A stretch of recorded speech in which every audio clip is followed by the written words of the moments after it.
Thanks for coming, everybody, so early. Appreciate it. It's always good to be together as a whole team. I'm going to talk today about our proven process into how we do things, why it works here. And let me bring this down a little bit. There we go. Okay, but first, a little bit of history, okay? Like where we came from. So turning back the clock, 1 week before Riverstone Dental Care opened its doors for the first time in January 2005, I attended the first all-staff meeting, and the meeting occurred at Michael D's Eatery just down the road on Coeur d'Alene Lake Drive. And my oldest brother, Adam, was there. He was the practice administrator. Carolyn, the first receptionist, Joey and Lynette, our first dental assistants, and Heidi, our first hygienist. Even though this was a brand new practice with 0 patients, Dr. P had a vision and experience, and the vision was to take care of people,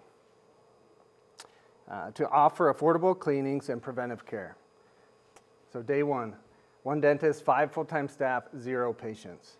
Imagine having a practice without any patients. By default, the team had to work together to properly answer phones. Then they were adaptable, scheduling patients and complete treatment almost whenever the patient was willing to come in. What is interesting is that when my dad started the Riverstone, he didn't have any 10-year plan. He never formalized any core values, vision, or mission statement. And he retired in 2012 after leading Riverstone Dental Care for nearly 8 years. Although he never published any or proclaimed any slogans for the practice, there was a culture and a feeling in the office. And I believe you can still feel that today. Since Mark, Logan, and I took over the practice, we've experienced a lot of growth and the pain that comes with it. Over the last 3 to 4 years, we have worked painstakingly to verbalize the culture of the practice. And this process involved defining the vision, the mission, the goals, and core values of the practice. Essentially, who we are, what we do, why we do it, and today we're going to talk about how we do it. So the process of defining the core values, we've talked to some of you about, but it was very interesting. We thought about the brightest stars on the team and what makes them special. What are the things they do that create the culture of Riverstone? This was not something we came up with to say, this is how we're going to do things here. We said, who are the people that are making it so special, and what is it about them? And as we did that, it became clear who we are with our core values. Our mission, or what we do, also became clear after hours of brainstorming and trying to define the essence of the practice. And that is caring for you like family. It's interesting, we're just thinking about what do we do? And we came up with this. It's so interesting because look at this business card from 1992 from Dr. P. If you can read that slogan up there, it says, gentle hands and gentle hearts, caring for you like family. We never saw that, but we were looking at the practice and the people and thinking, what is it that makes this special? Somehow we came up with that same thing, caring for you like family. So the roots and the foundation is strong and it has carried through. We had answered the questions, who are we and what do we do? But then we were left with the question of how do we do it? Did something transfer to that same foundation? How do we do it? We're not coming down from a top-heavy, this is how we have to do things. It's really looking at the practice and realizing, how do we do it? Is this a process that can remain true in spite of growth? Because the truth is that growth creates complexity, and complexity kills growth. So consider this relationship right here. There's 2 people. There can be 2 ways of conversation. And that can be complicated. We all know from being in relationships, it can be very difficult. So imagine adding a third person, a third teammate, a third doctor. The complexity in the conversation is now 6 lines of communication back and forth. Okay, what if there's 4? But from 2 to 6, you add 1 person, it's not a 50% increase, it's 3 times as complex. With 4 people, you add 1 more person, You think maybe 25% more complex, but actually with all the different lines of communication, it's 12, so it's twice as complex as a 3-person system. Today we have 11 doctors. That's 110 different ways of just even talking to each other, from A to B, B to C. And the whole team, that's 5,550 communication lines. That is a very complex organization and group. And complexity kills growth. So what is it about what we do as a practice? What do we do? How do we do it? How do we keep it so special when it's so complex and we have so many different things? Well, the answer to that is, oh, by the way, as we've done it, and I would say we have done it, we are doing it. Consider the teamwork that we have, and together, it started with 0 patients. Today we have seen over 55,000 patients as a practice. What is our proven process? Okay, so the first thing we do is address patient concerns. This is our proven process. First, address patient concerns. Address your concerns. What does that mean?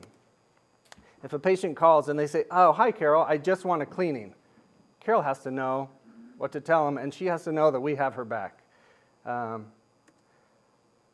What if a patient, I don't want x-rays. I just want a regular cleaning, not a deep cleaning. My last dentist told me I need a deep cleaning. I just want a regular cleaning. I just want my tooth pulled. I know you want to clean my teeth. I don't want them cleaned. I just want you to pull it. Yes, yes, yes, yes. First, we address patient concerns. How can we help them if we won't address their concern? So first, we give them what they want. We build trust over time and create a long-term relationship between them and us as a practice. The old adage of, I don't care how much you know until I know how much you care, rings true for all of us. So with rare exception, there are some exceptions, but we don't want to let our priorities for the patient's treatment to trump what they want to address while building a relationship of trust. And as they become more trusting in us, we can help guide them easier. But first, give them what they want, okay? The second part of our process is we discover their needs. So discovering patient needs involves the things we do every day: an extraoral exam, intraoral exam, oral cancer screening, a periodiagnosis, diagnosing caries, fractures, impactions, occlusal disease, even obstructive sleep apnea. And we take radiographs. We do these things. Once we have discovered their needs, we treat their needs when they are ready. And what this means is there's no pressure, no high sales environment. We're not making people get something they don't want. If something's not hurting people, they don't really want to spend hundreds and thousands of dollars to fix it. They're going to question the recommendations as, is it really necessary? Do I have to get this done? And so we always want to inform patients and let them know what's going on, but we're not going to twist their arm to do things, with rare exception. So when patients come in, what we do is we prep them over multiple visits, and we see things, we let them know, this tooth looks like it may be getting a cavity. Let's step up your home care and maybe consider a prescription toothpaste. Eventually you may need this treatment. And some patients may be ready for treatment right now, and that's great. We would do it right now. But if patients are leery and not sure, we want to keep them coming back until they are ready to treat their needs. Another thing we do is ballpark costs to patients. We don't want to set our wonderful front desk team members up for failure by sending a patient to the front with a treatment plan that they have no idea what it costs. They think, sure, I would love to get a full mouth of dental implants. We say, okay, great, I'll treatment plan you for it, and Amanda's going to go over the cost with you. It's a little unfair to the patient and to Amanda to do that. So we say, yep, totally, we can do that. It's going to be about $30,000 to $50,000. And they may say, great, I'm ready, or they may say, okay, I will let you know when I win the lottery, right? So, and we have to consider that patients come in with years of treatment needs that have built up over time, they're not going to solve everything in one visit, in 1 year even. Sometimes it's going to take multiple years. And we have to be sensitive to patients' pocketbooks. I'm guilty sometimes of being too sensitive and trying to come up with just bend over too far to help them. But we have Care Credit, we have the dental plan. These are things that we can do easily to help minimize the cost burden on families in our community. So this is our proven plan. It's really a 4-step process of addressing concerns, discovering needs, treating needs when ready, and then the 5th part is maintaining dental health. That is the last part. And sometimes we want patients to be there right away, but maintaining dental health, we know what that means. That's how we want every patient to be when they come in. So we do that through preventive maintenance, through hygiene and thorough dental exams that include the first thing, and this is important, it's not just the clinical. The most important thing when patients come to our office is first connecting with them as a person, showing them that we care about them. We have ways to keep notes in their chart to help jog our memories. For 55,000 people, or, we can't remember them all, unfortunately. But as we do that, they know that they're valued. And then again, every time they come back, what are your concerns? What can we do for you today? And we address those concerns, and we prioritize their needed treatment. And again, we reinforce the need for them to return. If we're seeing new things that look problematic, we can, again, gauge their readiness and encourage them to continue returning for monitoring and future treatment. So that is our proven process. Thank you all. We couldn't do it without all of you. You are really amazing team members. We appreciate you all. Thank you very much.